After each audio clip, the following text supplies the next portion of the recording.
Sebelumnya, Ketua Umum Kadin Indonesia, Anindya Novian Bakri, bertemu Menteri Komunikasi dan Informatika Budi Aris Setiadi untuk membahas mengenai dunia usaha, khususnya di bidang informasi, komunikasi dan teknologi dan kemajuan ekonomi di bidang digital.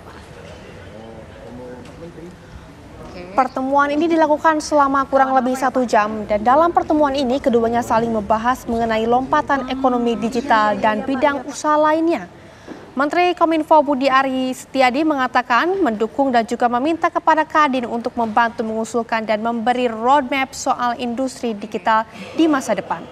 Menteri Kominfo Budi Aris Setiadi menyatakan akan terus memikirkan langkah-langkah yang strategis untuk kemajuan bisnis digital dan menjadikan negara maju di 2045 mendatang.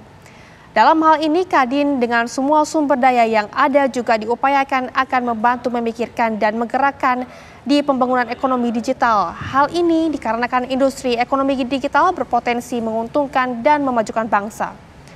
Ketua Umum Kadin, Anindya Bakri, juga menyampaikan rasa terima kasih kepada Menteri Kominfo Budi Ari yang dianggap bukan hanya sebagai Menteri Kominfo, namun juga sebagai pegiat telematika sejak lama.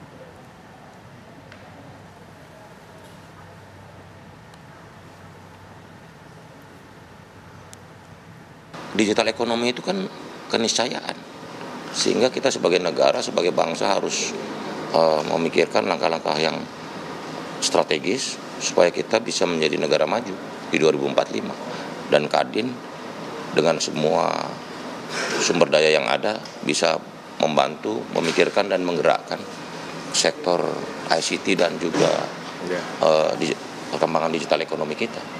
Begitu. Karena potensinya bisa sampai 800 miliar US dollar ekonomi digital kita.